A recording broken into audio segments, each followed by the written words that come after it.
Good evening. Welcome to the Spiritual But Not Religious Show. I'm your host, George Lewis. The Spiritual But Not Religious Show is brought to you by the Spiritual Broadcasting Network, SBN. SBN was started to bring you the voices of the spiritual community. Right as of this point, we haven't had any real central source. We got all over the place as far as the spiritual community is concerned, especially if you're spiritual but not religious. There just isn't any real gathering place for us. As a matter of fact, spiritual but not religious, we don't go to church. We have a higher power. We believe in a God of some sort, various ways, and we're working at becoming the voice for that community. I have two good guests next week, two great guests. I've got Becky Clark. Becky Clark lives in London, or just not London. I'm sorry. She lives in the UK, and Becky is a young woman. I believe she just turned 18. She's going to be an author, going to be a writer, and she suffers from albinism. And the amount of prejudice and difficulties that causes for her, people making fun of her and so forth. So we're going to have her on for a few minutes to talk with her about albinism, how we might be able to make people aware of the difficulties with albinism. And after that, we've got an excellent guest going to talk with us about whether or not you're possessed. Wayne Brewer wrote a great little book here, and it's very, very interesting. I know the title of it kind of like tends to put you off a little bit, but it's super interesting, and there's a lot more to this than what meets the eye. My guest tonight is a really super lady who has really tackled one of the more difficult areas in our lives. She's a therapist. She has a PhD. Linda Savage. She has written a book called Reclaiming Goddess Sexuality: The Power of the Feminine Way. And I'll tell you what, in reading her book, I use a highlighter, and I have every page almost I've highlighted something that's really, really powerful for future use and for this evening. I guess, Tom, if we got Linda on the line. Got her on the phone, but we've lost her. We lost the video? That's unfortunate. Unfortunately, Linda's had some technical problems, and let me bring Linda on. Hi, Linda, have we got you? Not sure, because I don't see you anymore. No. Oh, you don't see me? Okay. Well, what you do is, do you know how to refresh your browser? Do you want me to just refresh the one that's on this? Actually, I'll tell you what. The truth of the matter, Linda, you would be better off if you don't see me, because there's a lag. Okay. And if you're watching, it's going to be a problem. I want to get your volume up a little bit more here. As long as you can see me and that's good, then I don't mind. Well, unfortunately, your modem must have kicked out because your video is not there. All we have is audio, and at this point in the show, we really can't get you back on. So I'm really sorry about that. I was looking forward to being able to see you face to face myself. Yeah. I've really been looking forward to this, Linda. I have devoured your book. I want to tell our audience a bit about the way the book is written. Linda's a PhD, and so she has the capacity to write to intellectuals. And sometimes a book that's written to intellectuals can be very, very difficult to read. But she chose what I know is the hard way for authors, and that's to really bring it down to where it's really readable by everybody out there. And she's done a great job with it. It's a super read. What I hope to do tonight with Linda is make you aware of how valuable what she's written here is, how it can help you, and how it can make your life better. I can't even begin to tell you how much you should go over and purchase this book. And we're not trying to sell books tonight, I guarantee you. But and you can get it on Barnes & Noble, Amazon.com, the standard places. It's Reclaiming Goddess Sexuality. Linda also does work, one-on-one kinds of work, and we'll get her phone number and her web page address up. Tom will put it up in the chat room, and we'll have Linda talk about it. So, Linda, I guess we have the introduction out of the way. Before I begin, I am, so impressed with what you've done here. What I would really like to be able to do, and I need your help with this, and that is, I'd like to do a follow-up show on this with a male counterpart to what you've written there. Is there any such a thing out there, anybody that you know of? It's written about spiritual sex, you mean?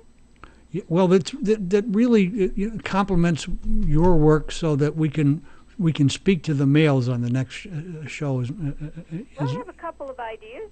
Yeah, great. Yeah. Okay, you and I will talk about those later. Yeah. So let's give the audience an idea of who you are, so that and where you come from, so they can really understand the value of your work. One of the things that I observed pretty quickly was the fact that you're talking from your experience. You've actually done the work. You work with people in this area on a regular basis, and that's impressive and really essential for any kind of recovery from in the sexual area. So let's give us a brief idea of where you come from, how you got into this, and then we'll take it from there. Well, I come from a upper middle class Boston family, so highly educated, all that good stuff. Uh-huh. And began to get interested in spiritual seeking in the 70s. Right. And that's what I write about in the book. The thing that began my journey into looking into spiritual sexuality was actually a dream that I had at the community of Findhorn on the summer solstice. Okay, well, I was going to ask you to tell that story anyhow early on. I know you're kind of late in the book when you bring your story in, but I think it really sets the stage for tonight's show. Maybe you can just give us in real detail what happened for you with that dream. Yeah, I'll try to kind of make it simple. Okay. What occurred is that I'd gone into a spiritual community, decided that celibacy was the way to go. That was very popular at that time. Right. And then was traveling to Findhorn, which is still a mecca for a lot of spiritual seekers. Absolutely. And on the summer solstice, I had a dream which was really more like a waking dream. Uh-huh. And participated in a ritual, an ancient ritual, which I later researched and found it was called the Great Marriage. Uh-huh. Marriage not referring to forever and after, you're still together, but to death do us part, right? Of a very high nature. Uh-huh. And it left me profoundly moved to where several days later I was still feeling the energy. And I went back to the community, eventually went back to school to get a PhD, and didn't know I was going to specialize in this area, but was more or less led into specializing in sex therapy from the very beginning. Right. So once I got licensed as a psychologist and all that good stuff, I worked with couples, primarily I work with individuals as well, and more I became fascinated by how do we make something work long term. Right. Because sex is great, everybody's having a good old time, well, not everybody, but many people, but nobody knows how to connect to a partner after the early bells and whistles stage. Absolutely. Yeah, and so I was always interested in how can we help men and women actually have a connection that isn't just about what I call the tingly genital thing. Right. And so I began to want to write about a way that works for women, because more than anything I saw that women were getting sort of frustrated and bored, and it just wasn't working for them. I mean, the whole 70s was about positions and let's teach everybody how to have an orgasm, and it really wasn't working. Right. So when I began to research, I was looking into these cultures that pre-exist the structures that we've had in place for roughly around 4,000 years, roughly that. But they're called patriarchal because they were cultures where men were at the top of the heap and women were fairly at the bottom. Right. So as I began to do the research, information just sort of came around how sexuality was dealt with and how women were dealt with in these cultures that didn't see women as second-class citizens. And the fact is, sexuality was very connected to spirituality. It wasn't ever seen as separate from it. And that women were considered highly sexual beings, and their power of giving birth was honored. And, there was a lot of devotion to the feminine. Right. So that's what inspired me to write. And since then, I have been encouraging, empowering women. I do Awaken Your Inner Goddess seminars. We just do a lot of things to help women reconnect to their divinity, because that's what got cut out of the picture. Okay, when you talk about getting reconnected to their divinity, as I understand it, as part of it, a big part of it in your book, what we do here is we change the viewpoint, but also in doing this, you change the desire and bring desire back for the sexual act. Am I right? Well, it's a little more complicated. What I'm doing is giving women a reason to want to reconnect with their own sexual energy. Exactly, right. Women are bored with, intercourse-based sex. Well, that's my point. In other words, to bring that desire back to have some kind of a sex life that's better. One thing for sure, if all we got to do is look out there to what's going on, and we have 50% attrition in marriages, today, something isn't working. A lot of things aren't working. No, my whole life I've watched it fall apart. Not only in the outer world with my friends and family and people and relatives, but in my own life. Yes. Yeah, it just hasn't. It's something needs to change. Yes, for me as well. I mean, I certainly have a lot of personal experience finding things that did not work. Right, exactly. Blind alleys are learning what doesn't work, and now it's time to learn what does work. Right. But I was always motivated to find a way to make it work. The women that I wrote this book for are the ones that'll say, I don't care if I ever have sex again. They're so shut down and turned off, and to me it's a tragedy. Oh, it's a real tragedy. Yeah. They lose a real vital energy. Their life force. Exactly. Well, you make a statement in your book that says that sexual energy is the most powerful transformer available in our bodies. Right. That's a huge That's statement. in my Huffington Post. Right. Exactly. That's where. Yeah, okay. it's a transformer of energy. We're basically bringing in and accessing very high states of. I don't even know what to call it. I don't know if we have a name for it. Well, I first encountered this back I was like 26 years old. Wow. And I read a book, believe it or not, called Think and Grow Rich by yeah. Napoleon Hill, right? Uh-huh. Well, that book talked about taking the sexual energy, and I had plenty of it in those days, and transmuting it into whatever you were doing. Yes. And so I know that there's real transformation available through that energy in my own personal experience. Right. And it can be used for healing. It's used to rejuvenate your own body. But here's the key. When we say these things, people tend to picture a specific act.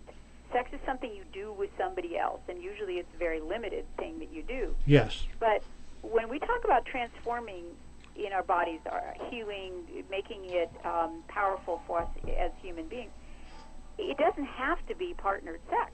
Right. It doesn't even have to be the kind of thing we think of when we use that word. That's how limiting it's been in the Western culture. Absolutely. It's energy that we can move in our body, and we don't even have to do any kind of self-stimulation for this energy. I mean, you have to practice some pretty high, it's not meditation, it's really working with your body, but it's still possible to have all kinds of orgasmic energy without anything that we would recognize in the West as called sex.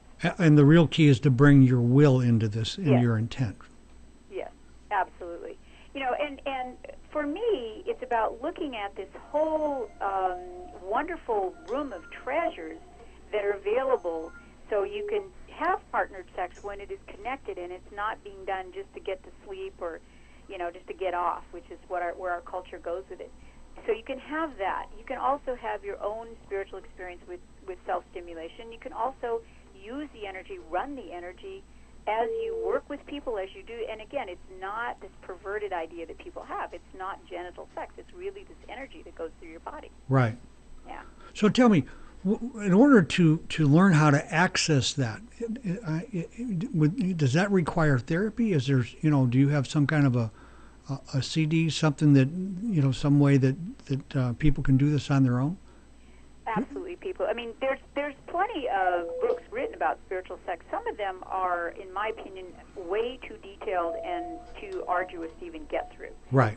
I do have a CD. I made it specifically for, it's actually meant for women, but the exercise that's the sort of middle of there's 3 guided meditations, and the middle one is instructions with certain physical movements, breathing, and visualization that actually allows you to access that energy.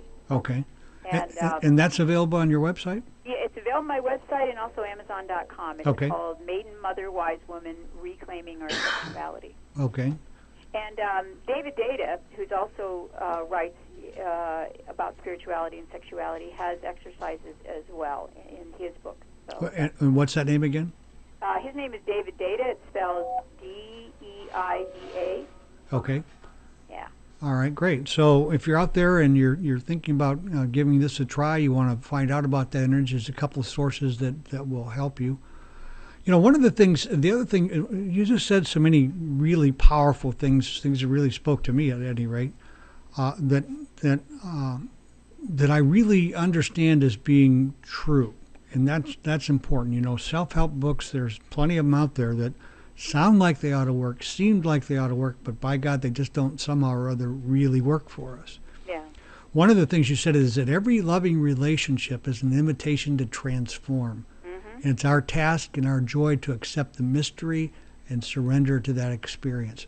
What do you mean by that? Wow. Well, almost every word there definitely needs there's a level of understanding. Surrender, for example. Let's just take that one. Okay. It's an experience that you have when you go to sleep. That's a form of surrender. But this kind of surrender has to do with allowing yourself not to have a script, not to be in control, not to have in your head a performance you want to, you're not doing this for anybody else, but you're literally allowing yourself to go deep into an experience. So that's one of the meanings of the several words in there. Right. And then the other is that relationship is in itself a mystery. Oh, I mean, for we sure. have lots and lots of good information and techniques, and I teach them with couples all the time. But ultimately, there's a kind of mystery that we have to let go and allow. It's like the law of attraction. The allowing some things to come to you. Right. Same with relationships. Now, that doesn't mean that you don't work with it, you don't do communication, and you don't do all. But ultimately, there's a kind of accepting that this is a journey, really, and then get fascinated by that. One of the things that I see as a block for what I think is a good many people is because of the boredom.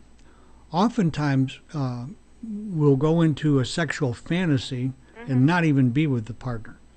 And all of these things, it seems to me, can't work unless we're in the moment and with the person that we're with. Being fully present. Well, here's the deal. I mean, to me, in a long-term relationship, sometimes you can just have a fun sexual experience, and if you want to use fantasy, as long as your partner's aware that that's happening and it's not a big issue between the two of you, right? That's fine. I mean, let's face it, sometimes we're busy, we don't have the time to create sacred space and get connected and do all the things that really make for a much more transformational experience. Right. So if you're looking at having the time and wanting to really move into a sort of timelessness where you can create this,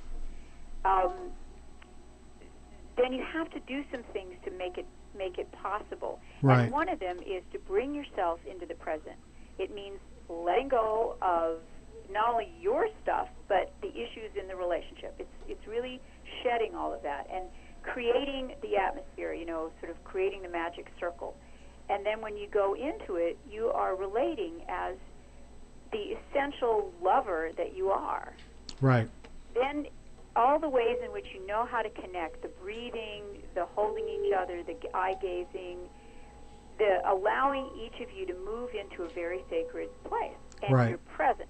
And you're right. In those cases, going into your head and running a fantasy takes you somewhere else. Well, it seems to me that the idea here is to connect with divinity. Yes. Okay. And as I understand divinity is that divinity only exists in the now moment, in the present, That's not right. in the past, not in the future. And so if That's I'm right. going in either of those directions, I'm not going to be able to get what I'm after at all. That's right. So thinking about what your next move is, trying to figure out if your partner likes it, all of that stuff has to go away. Right. It has to block the whole Yeah. process. Well, that in itself is quite a learning process. There's some. So that's where the surrender is. Yeah, because we're really habituated, or at least, Yeah. We're very performance oriented. Our whole culture's model for sex is performance oriented. Right, absolutely. And it screws everybody. I work with couples that have been together a long time and also older couples, and the men may have liked the performance model in their younger years, but it's not working for them as they age either. Yeah, right. So, and I love it because as we age, men and women have much better opportunities of working with this and coming together in time and place so that it's really more about what they want to create as opposed to some porn script that they'd be running.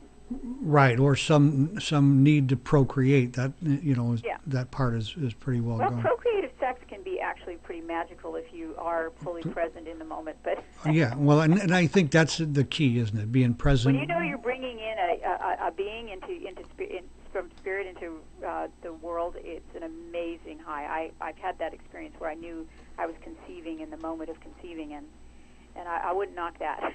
Well, I'm not, and I'm not at all. And I see that for a woman. What I was talking about is at that stage, the testosterone is running pretty high in a male's body, right. And that kind of like changes the Right. whole thing, the whole idea of any kind of, Yeah, it's very driven. It's like, okay, let's get it on and get off, and there's nothing wrong with it. It just isn't going to take you. As a matter of fact, I think sometimes that's like a pretty satisfying thing if both people are, if that's what you're looking for. Hey, we're just going to have a nice time and that's it. Yeah. Right. So one of the things that you talk about in your therapy treatment model is that it resembles a shamanic journey, and that reframing is a big part of that. Tell us what you mean by shamanic journey and how you use reframing in that. Yeah, that's a great question. I actually am working with a teacher myself who is a shaman, and a male lot or of male what or I learn informs my work. So is that? Are you working with a male or a female? A male. Okay. Believe it or not, a male. Yeah, and he's a very balanced in his masculine, feminine, and I totally trust the work I do. So right. It surprised me too, because I work a lot with the goddess, and I have groups that I do with women and so on. So this is, in a way, a nice balance for me. Sure. But shamanic journey, I'm not going to do a great job in describing it because just do the best you can. And, it's really what I said, and it's transformational experiences where you go into deep dimensional place. You're both fully present and you're also on many dimensions, and you have experiences. Things come and go. You sort of let them go, but it's like a journey. But it's your own experiences that are coming, and you're allowing yourself to recognize, whether it's past issues or a new awareness of the universe or whatever it is. You're basically allowing yourself to have experiences, surrendering to the feminine, which is the unconscious.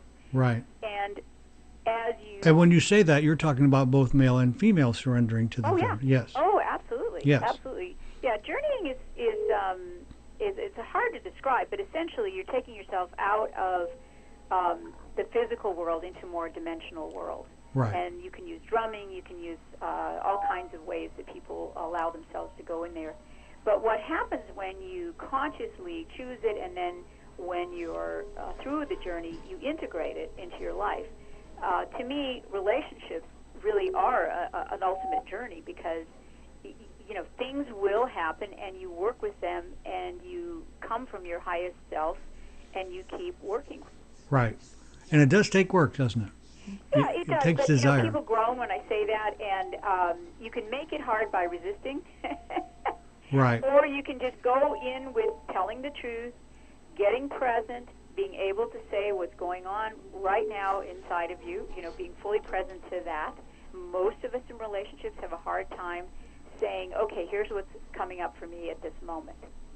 We want to point the finger or tell the other person what we think of them rather than reveal more about ourselves. Well, and I think that's where the whole idea of work comes in, because Yes. because it's not really work. It's about what you talked about earlier, and that's about reframing this whole Yeah. thing. It's personal self-disclosure. Right. And the only thing about reframing, this is one of the things I teach a lot in communication skills, is if you are saying it from a critical voice, Right.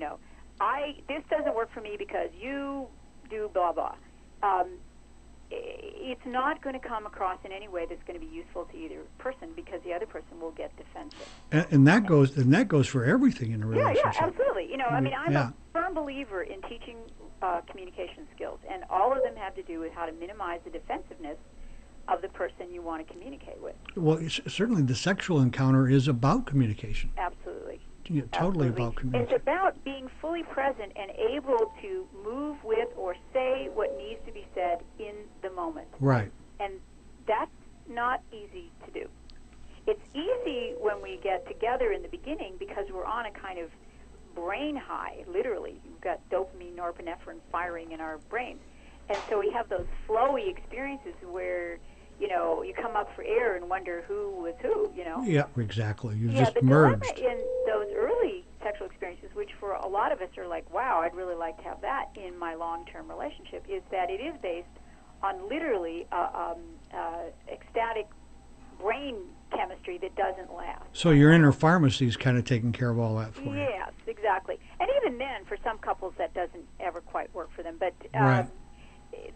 It's similar to learning a practice of meditation. You can have an amazing experience sometime out in the desert, and then to begin to track back to that experience, you're going to have to develop some skill and some discipline and kind of get there a little more consciously. The gift is the early experience, and then you're going to have to figure out a way back to that. And that's what I teach. I teach a lot about how do you move into a space where you can, with yourself fully present now, not that you're kind of imagining this person, because when we meet somebody, we project their ideal, Right. Once we've been with somebody a long time, we know all their flaws, and that's where the work is shedding that at the times that you want to move into sacred space and have a spiritual sex experience. Well, not only do we know their flaws, but so often that couples are bound in that power struggle. Yeah. And Yeah. Well, that's a lot of the work I do when I'm working with couples. That one is a fairly lower chakra issue, and right. what I teach is, I work with each of the chakras as far as the psychological significance, and when couples can learn how to move from the heart level, which isn't the ultimate. I mean, the ultimate is, you're in the crown or the third eye, but Right. once they learn how to shift into that, then they can begin the practice. So it sounds to me. Let me ask you this question: the people who come to you, is it normally the woman who comes to you first? It's all different. So there's no real Lack of sex will compel men to want to get into sex therapy. I'm a psychologist, by the way, and a marriage and family therapist, so people Right. come to me for a lot of different things, but I'm known for the specialty. But they will look me up, and I'm all over the internet, so they'll find, okay, she's a sex therapist. And so often men are very motivated. I'll bet. Yeah. The classic lack of desire issue, but I also see the reverse, where the man has lost his desire and the woman is really upset with it. Right. So it's really, women tend to utilize therapy more as a rule. But when you're working with this modality, I see both men and women motivated. Not only do women tend to seek therapy more readily than men, but I've observed that as far as spirituality is concerned, women are certainly there first and in larger numbers. Yes, when I talk about spiritual sex in audiences, women will say, where are the men Right, who want exactly. to do this? Where are the guys that want to do this? And I thank goodness there is a good community. I see some beautiful men out here in California anyway, Right. who are into spiritual seeking, and once they can detach a little bit from, it's very impressive. Men get aroused very quickly. They have 10 times more testosterone. So the genitals tend to take all their attention. Right. And to teach them, and Tantra and some of the other spiritual sex traditions do this, to move away from that and actually move the energy through your body. You were talking about will earlier. You have to utilize some will, because Absolutely. otherwise you just back it, let's just get tingly, and that's going to be the thing we do. Intent and some place, some. Do you set some kind of a? Gosh, I don't want to use the word goal, but some kind of a place, a state that you're trying to reach, Mm-hmm. and We're not trying to. or that we're looking for. Well, okay. There's two kinds. What I would call the true spiritual sex experiences. There's two levels. One is the third eye level, which is very easy. Not easy. Once you've taught yourself to be able to go to the heart, you can move into that level and actually practice what people call sex magic. I call it transformational sex. Right. And I gave a couple of simple exercises in the Huffington Post most Yes. recent blog.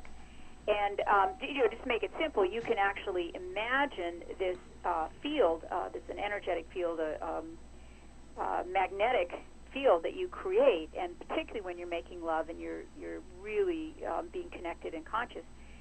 You can breathe that in and sort of imagine it rejuvenating you, and in fact, it will have that effect. So that's one magical. The other, which has been practiced forever, I think, is at the moment of orgasm, bringing in an image of something you desire, something you Absolutely. want, and sending it out into the universe. So the third eye level is something that I think can be developed and practiced. The full-on transcendental experiences where we lose our sense of any physicality and we kind of merge with the universe, or Right. all those I saw God kind of experiences. Those, I think we can't go into saying, okay, tonight I'm going to have this transcendent experience. Right. They're kind of gifts. You're more likely to have them when you understand how to work with your body, how to connect, how to practice with a partner. And so it's more likely. Most people I know that are writing about spiritual sex, the example is Margot, I'm blanking on her name. Yeah, and I think you talk. Tantric. Right. They have had these experiences sometimes early in their life, and they're like, wow, what was that? And then they go about studying it and wanting to find out. I tell a story of my own experience where it actually healed me from a very, very severe medical condition. Really. Yeah. I think that was part of your story, Yeah, wasn't it? that's the one that's later. Exactly, I tell that- that story because I don't want to make people really weirded out in the very beginning. I understand. Yeah, that one got quoted by my good friend, Chu? actually colleague, Christiane Northrup. Uh-huh. So anyway, it's all these possibilities that lead people to wanting to understand it, to create it, to map it. All of these things we try to do, and ultimately, it's a kind of thing that's a lifelong. What I love about it is it doesn't matter what age you are. If you have a partner and the two of you are interested in traveling this way and being seekers in all kinds of ways in your life, it's available to you. You don't have to be, spry and fit. You don't have to have all your plumbing working perfectly. It's lifelong. So that brings me back to my question with you. Was it women who came to you most, which was going to lead to another question, and that is, how do we've got, let's say we have a woman who's come to you and she's been married for quite a while, and she and her husband have this pattern, and how does she even begin to speak with him in terms that attract him to this? I mean, that could be. Usually, if they've come to an impasse and it's really not working, the best bet is to get into some kind of sex therapy with somebody who's experienced, because there's a lot of people that say they work with sexuality but aren't certified or Right. trained. Right. And move into it gently, because, hey, honey, I'm really bored with you, and meanwhile, I want to practice spiritual sex, probably isn't going to fly. They're probably not going to work, and I may need to find somebody else, sweetheart. So I yeah, know, because no, you're not spiritual enough. So, right, what I love to do is teach couples to work with it and to where they are now able to come from their heart center. Not all the time, but right, at times. And then I begin to introduce gently this sort of fascinating other things you can do with your sexual energy. And most of the time, the guys are pretty interested. but once you initially, catch their attention initially, yeah. right, Well, initially, what they want is to have good sex. sure, And, so we're working with everybody's needs, and I'm well aware that the woman is wanting something, because almost all women really say, I'm missing something. I want something more. right. This, get it on thing isn't working for me. And guys are often really baffled because they're like, well, you had an orgasm. Isn't that enough? Well, you also talk about, which I think must be a huge problem, about the great lengths that as men will go to, the first time we meet a woman to get her into sexual intercourse. Mm-hmm. Right. And then after marriage, it's like we don't expect to have to do that anymore. Right. I don't want to go through all those hoops anymore. And it is the hoops that really start to create the desire with the woman. Am I right? Right. Yeah, there needs to be an enticement. There needs to be a seduction. But what I've done with couples is, because the guys are feeling kind of the burden of that, and I think that's a little unfair. Yeah, for sure. But what happens is they start pointing fingers. Okay, it's your turn to initiate. You must initiate, and that's just so unsexy. But together they can kind of collude to create these moments in time, because a lot of times they have to clear the space, get the kids somewhere, whatever it takes. Right. And so it's a co-creative process, and that's what I help couples learn to do. So we collude together to make the time and space for this to happen, rather than it's your turn, no, it's your turn. And then for women, often desire follows the sense of connectedness and so on.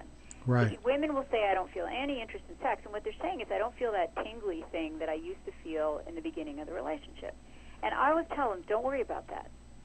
That will come with touch and with connecting and so on. The intention is what you need. It's Okay. intentional sex, really, when you think Right. about it. Right. Yeah. So I So- didn't know Napoleon Hill mentioned it. Yeah, as a matter of fact, and I had just gotten into the real estate business at the time, and I really utilized that. It was, Oh, and yeah. it worked absolutely well for me. And since then, I've found it in other works, and that energy still works for me today. I can use it in a lot of different, Yeah, you many. can access it. You know where to find it, and you can move the energy. I know, it's really cool. There's Absolutely. a couple of interesting books that I have recommended often. One of them is a book called Don Juan and the Art of Sexual Ecstasy, and it's by a woman named Marilyn Kunishende, and Uh-huh. she talks about that energy and how to raise it. And it's probably even out of print now, but it's a lovely book, and she's coming from the Nagual Toltec. Right. So is she, when she's talking about Don Juan, is she talking about the same Don Juan.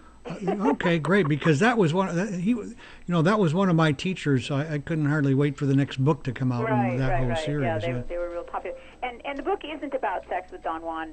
Right. I thought it was, but it's certainly not. Right. No.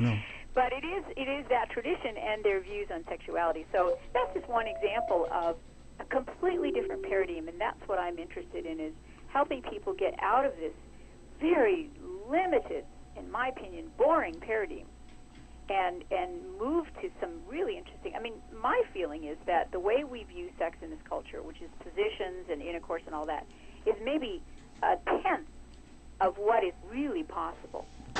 Well, one of the things, Linda, with our audience is we specifically, attract people who are on a spiritual journey, looking to enhance their spirituality.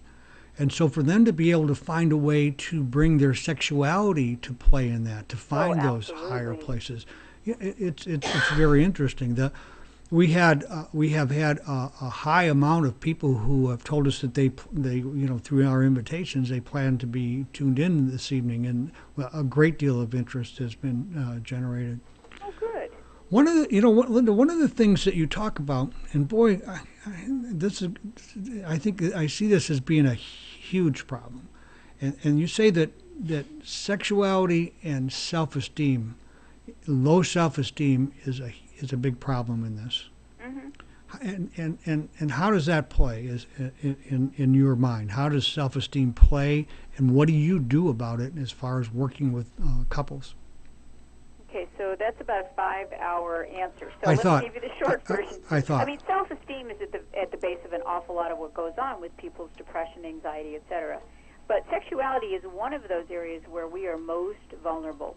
And even men that think they're kind of studly can get very insecure about performance. Oh, absolutely. Yeah. Women, and the book I wrote is directed at women because we come from a less than, the culture sees women's sexuality as less than. Absolutely. We don't want it enough. We don't like the way men do it. We don't this, that, and the other. And so for women, it's a whole lot of, that's why I talk about the divine feminine, because women need to get their wholeness, and they need to really claim the way sex is working for them, not a performance to please a man. Right. And it takes a lot of courage to do that. But it turns out, and often women will write to me and tell me the book did it on its own, that it had enough information for them to feel empowered, to feel that the way they like sex works wonderfully for them, and now they know that, Well, in reading the book, I can see that's more than just a real possibility. I think, Yeah, and it wasn't, men's way, women's way. I'm not trying to create a dissonance between the two. Right. But what men really want is a woman who comes to the table with a clear idea of her own sexuality. I hear this from men so much, and they can't figure it out. They're not in a woman's body. We have no real idea at all. Yeah, and by the way, I'm using heterosexual examples, but the truth is the same model works for same-sex couples just as well. I work a lot with same-sex couples, so I'm sure it would. Yeah. Forgive me for using the male-female examples, but that's the easiest way to talk. And right. So self-esteem is at the base of an awful lot of our mental health issues, and I believe sexuality is one of our biggest wounded places. And this culture, particularly in America, is hugely wounded because of Puritan values, because unfortunately it's been made into this precious gem that women should never do, and then suddenly get turned on, now you're married. And I see so many cases of women that felt terrible about any sexual exploration as in their maiden years, got married, and now they're supposed to enjoy it, and they just can't get there. And so this whole lie about you save sex for marriage, and all of it is just so based on a premise about purity and about, it makes me sad. It just really makes me sad. Well, you see, this, if from my viewpoint, this when you talk about self-esteem and how it affects sexuality, from my experience and what I understand is that at the root of every addict, alcoholic problem lies this low self-esteem. Yes, but it's such a generic term that, you need to walk a mile in somebody's shoes before it is specific enough to make sense. It's a very big catch-all word. Well, I totally agree. Yeah. But in the process of which leads me to believe that this problem runs a lot deeper than just our sexuality with the self-esteem part of it. Yes, I mean we're holistic beings, so let's face it, everything is all interconnected. Absolutely. As a matter of fact, you say that this low self-esteem is the core of depression. Oh, absolutely. Right. Yeah. I mean, all mental health issues, with the exception of people who have brain disorders like schizophrenia and so on. That's right. a different issue. You mentioned that there's a lot of seekers that are tuned in to the show, and one of the things that was true in the 70s and why I chose celibacy is that the idea that you should go off and meditate on a mountain was still very strong in terms of what's spiritual, and this split between our spirituality and our baser instincts that's been going on for since Augustine's time, but absolutely. The idea that sexuality and spirituality were never separated. There's no reason to separate them. So to have a partner and to experience this ecstatic sex is as spiritual as it gets. Well, don't you think that this problem of spiritual being separated it's like There's a saying goes around that I'm a spiritual being having a human experience. Right. Which is kind of it's, in my estimation, it's pretty misleading. The truth is I'm a spiritual human. There's Right. that combination. Right. And if I'm already spiritual, why am I so focused on being spiritual when maybe what I need to focus on is bringing my humanity to my spirituality? Being the best human you can be and operating on the laws of attraction. Absolutely, and that to me, I've found it's my journey. It's about being the best human being that I can be. And when I do that, my spirituality starts to fall in place, or probably already was there. Yeah, it's inside. It's within us. That it's not out there anywhere. Right, exactly, and and that's why it's so wonderful to bring the body completely into that picture. It's not denying the body. See, that's a lot of the so-called major religions in the world got into this denying the body thing.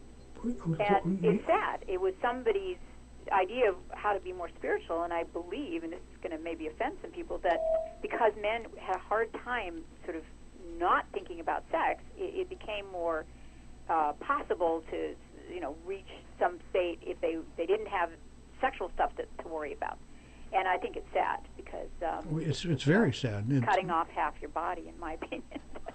One of the things that's going to happen to us is we're gonna run out of time long before we run out of things to talk about. I would like to have had a 2-hour show with you, Linda. It's like, oh, that'd be great. Yeah, and believe me, folks, if you're even thinking about spirituality and sex and bringing them together, reclaiming goddess sexuality, and I'll tell you what, whether you're male or female, it's a good read. I learned a lot from it.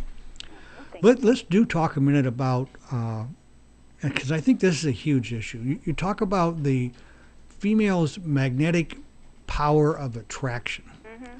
But before we go there, tell us about Lilith and where all this stuff really began to go wrong. You mean where women became repressed? Is that what we're talking about? Well, yeah, we're talking about, I think Lilith was Adam's first wife as far as Jewish mysticism was concerned. Lilith, and Lilith, I'm sorry, right. Argument, lots of people want to, all of those are myths. They're all exactly stories. But when we go back before the more recent creation stories, God was a woman. Absolutely. Because the power of giving birth was the most incredible power that humans had. Right. So who knows? I mean, I've pondered this many years, why it was such a huge backlash against women. But somewhere at the time, and there's historical records of how this all came about. The Chalice and the Blade, which is the right, I read that a long time ago. Yeah, right. she compiled a lot of those historical information. But basically, these herding cultures, the sort of Attila the Hun people, came and crushed the old European cultures that were very peaceful, for the most part, and agrarian. Right. Where the goddess was worshipped. People, nature, the cycles of nature is what people saw and what people understood and tuned into. So these herding cultures come along with very angry sky gods as their image, and they sort of first they crushed the cultures and then they intermarried and all of that. So little by little, and there was a period of time where the goddess was still revered as the way to become legitimate, the priestess of the goddess. And then, little by little, women became more and more pushed into, you're either a wife or you're a courtesan, and those are your choices. And then women were limited more and more and more, and the children were no longer considered theirs, but the father's. And women started to be seen as chattel or property. As chattel, exactly as chattel. And in the Old Testament, they are. Right. And so the issue was a property became something we owned, the individual owned as opposed to communal. Right. And so if I'm going to pass off on my property, as the king or the whoever, I need to know that child that she bore is actually my child. Now that was a fairly complicated issue. Right. Very. So the whole virginity and marrying girls at 14 and displaying blood at after the wedding night and all of those horrible traditions that went on for centuries. Right. Became it's like to this day they still will murder girls in certain countries for not being virgins. Absolutely. The family will murder them. Yeah, absolutely. That craziness around have to be et cetera, only came in at a time when legitimacy had to go through the male instead of the female. Up until then, we had matrilineal cultures, and there was no big, there was no such thing as a bastard. Okay, when you say matrilineal, you're talking about the exact opposite of the patriarchal. No, because that would be matriarchal. Matriarchal, I mean. Matrilineal is simply that the bloodline, the inheritance, everything comes through the mother's Okay, line. I got it. All right. And it makes sense, because then there's no question about who the mother is, Absolutely, yeah. Yeah, so, I guess we had to go through this awful time. Women were burned and vilified in every way possible and treated badly, and I'm glad to be a female at this time, because we're just now coming out of a true dark age time where women are now seen as having souls who are actually being allowed to be educated. I mean, things that even 100 years ago were impossible. Well, for some of the damage that happened in the 60s because of drugs, many other really good things came, That's right. Came out of that. That's right. So that brings us to this idea of the magnetic power of attraction with females.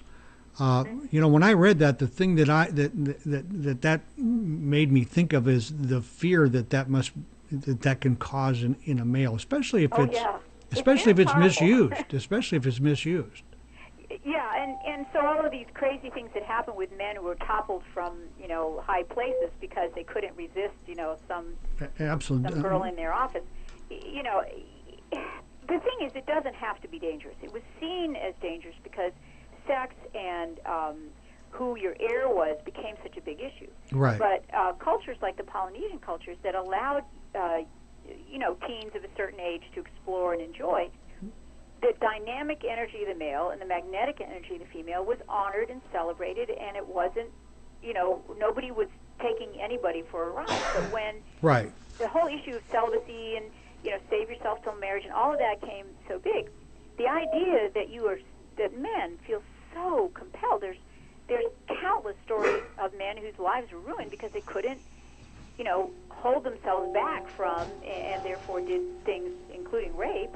Still happening today. Today, yeah. Absolutely. Now, I believe that at the heart of it, men are incredibly spiritual, beautiful beings, and that the culture has, and I'm talking about several thousand years, has made the icon of the superhero. Yes, absolutely. The male who's cut off from his emotions, he can go kill everybody, and he can go off and this and that, and then he rapes, when he wins the war, and all of that is a hyper image that I don't believe is the true male. The male with the broad shoulders that can deal with everything and the great protector. And could care less about anything, and kills and all that. Right. So, I think both men and women have been, kind of ruined by a lot of these ideas, and we're coming into a time where the idea of a co-equal partnership, a true partnership, which to me is where the magic is. I'm absolutely sure that that's the case. Yeah, and that's emerging just in our time, and I feel like I'm on the leading edge, along with other people in my field are also marriage and family people, because as we work for that, and all the things we're teaching, communication skills and so on, are a way of making things equal, not same, because men and women need to be very different. I mean, that's the fun part, but you cannot demean the other half of your relationship without demeaning yourself. Absolutely, there's no way possible. Yeah. I'll tell you what, we're gonna start running out of time here. We got about 7 or 8 minutes left. Okay. Excuse me. And what I would like to get into half a dozen things, but one, let's talk about intuition and the role that when we talk about intuition, and your point in here was so poignant and so well taken. One of the things I've observed is that if you look at intuition in women who are, you'll find women are there. Talk about intuition. Particularly older women. Yes, yeah, exactly. Yeah. And males are starting to, like in the last 20 years, have we've started to understand that we too have intuition. It's available to us, but you point out a really specific reason why a woman is more inclined to learn about her intuitive nature, whereas men don't have that same ability. And that is that I believe you say that women's naturally aware of what's going on in their body. Right, body wisdom. Absolutely. So they go within, and going within is sort of a metaphor for a lot of things. You know, from the very earliest time when a woman gets her first period, she needs to be aware of what's happening. Men tend to be very external. They're looking for out there. And so things like Vision Quest that the Native Americans did, you know, they had to put men on mountains and leave them without water and food and all that. Right. Because it had to scare them into their feminine. That's really why they did all that. Without even realizing that they were being scared into their feminine. Yeah, well, they probably didn't have that language, but right. we all have masculine and feminine, and one of the feminine aspects is intuition, awareness, and the surrender, you know, that I use that word a lot. So women do healing quests, and they don't starve themselves and they don't scare themselves, but they give themselves the time to drop into their intuition. But for men, it takes a little more effort. But it all has to do with trusting the aspect of the self that is the feminine. Actually, I was blessed with this intuitive understanding about 27 or 28 years ago. That's great. And I made a conscious decision that I was going to bring that intuition into all of my decision-making processes, and I was going to allow it to guide me. And I'll tell you the truth, Linda, it's taken me to some pretty strange places that I would never have gone to otherwise. But as I look back on my journey, which you talk about a lot, it begins to make a great deal of sense why I did this, why I did that, and as far as where I'm at today. Yeah, it's, to me, the most important GPS system we have. Right. It's definitely a GPS system, and well worth. And I'll tell you what, if there are males out there who aren't connected to your intuition, definitely, find your way into some books, some understanding, some kind of teachers, because it's until you're there, until you pick up that part of yourself, we're not whole. We can't reach a wholeness. That's right. Without bringing that part of us together. And it has to do with being cut off from the feminine. I think we've got about 4 minutes left. Okay. We should mention my website. and Tom will be shutting us down here shortly. So, let's talk about your website, and then maybe we can you just give a real quick, and I know this is asking a lot, about the Maiden, Mother, and Crone, if you would. And your website? Yeah, it's goddesstherapy.com, GODDESSTHERAPY.com. Lots of articles on there, so you can learn more about how I do what I do. You can also sign up for a newsletter that I send out 8 times a year. And my Huffington Post, a blog on spiritual sex, is in the living section under my name, Linda E. Savage. And that's the best way to get a hold of me, is go to my website and you can email me. So, Maiden, Mother, Wise Woman. Right. I use the word crone in my book. I love the name. It means wise woman, but a lot of women have a terrible time because such bad press has been given to the name crone. Well, yeah, it's got a lot of baggage with it, that old crone and noses and cackling witches and all that. But in any case, there are the 3 natural stages of every woman's life. Some women do not choose to give birth or cannot in this lifetime. Right. And so there's other ways that they develop that mother energy.